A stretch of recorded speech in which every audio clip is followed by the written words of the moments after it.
Welcome everyone to Tutorial Tuesday. It's week number 6, 2020. I'm so glad that you're along with us.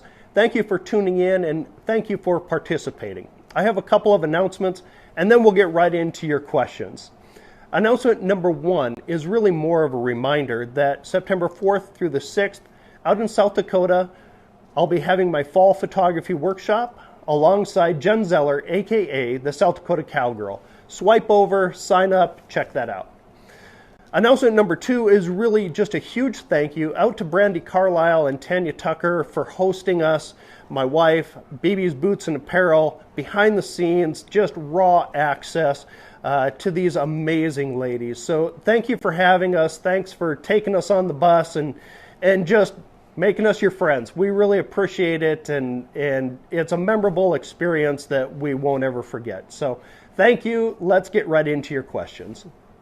All right, this first question is one that I have never gotten before. So, who is my biggest inspiration when it comes to fashion? To be honest with you, I can't think of one person that stands out in my mind that I look to for fashion advice. In fact, my fashion really comes down to jeans and a t-shirt, or jeans, a t-shirt, and a button-down and maybe a vest. That's as basic as it gets. So.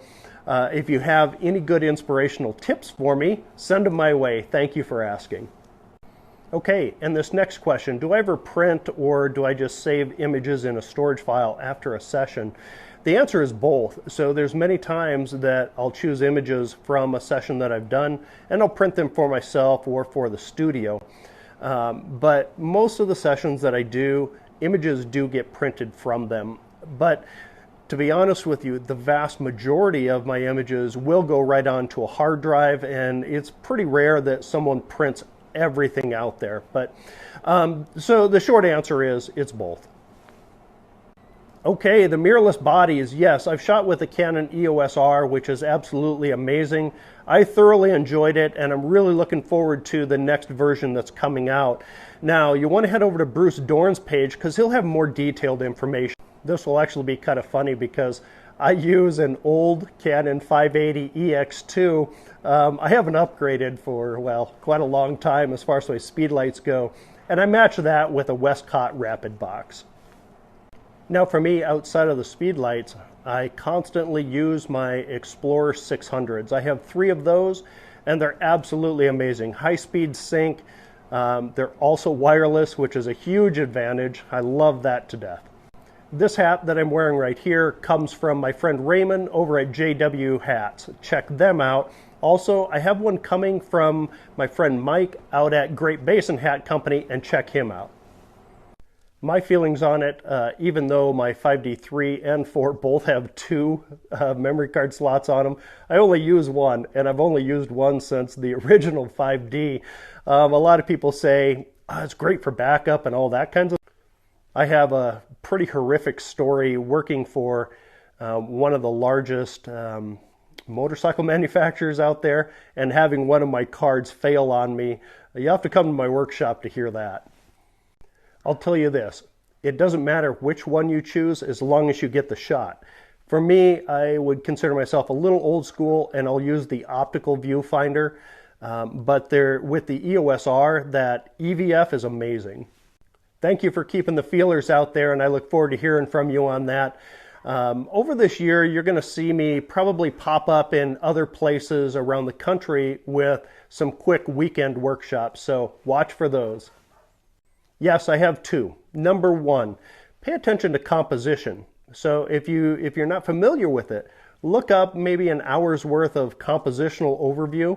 And then number 2, edit your images with Snapseed. Check that out. Yes, absolutely I will. Thank you for asking. And like all of my images, they come with stories. So I'll post a couple images, we'll talk about them, we'll move on to the next.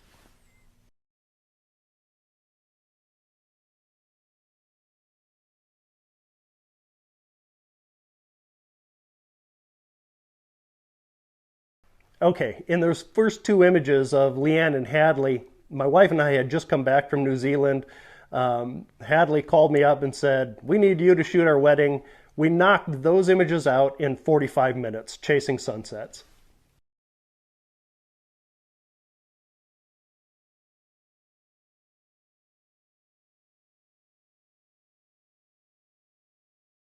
Now, on a cold December day, we knocked out Emily's bridals. Um, Man, it was freezing out there, and Emily was a trooper. Coming back from one location, I saw those crazy angles and had to get that one.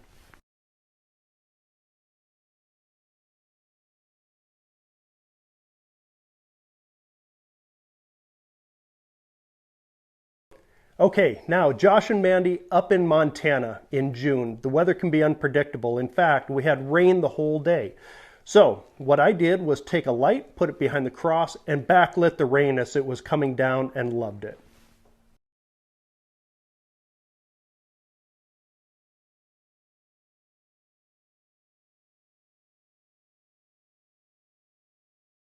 Okay, and in those last two pictures of Alex and his daughter Alex, Alex, the dad, is a dear friend of mine. In fact, he's the farrier in those horseshoe pictures that I took of him. I wanted to capture that special bond between he and his daughter as she's being married. Now, I'd be lying if I told you that I didn't tear up during a mother-son dance or a father-daughter dance. So I wanted to accentuate that just a bit, and I added that backlight behind them as you see. And just for the record, from Mason and Alex, from their engagements to their bridals to the wedding, man, I could post just a crap ton of those photos, and I might just go ahead and do that on my story, but just a warning.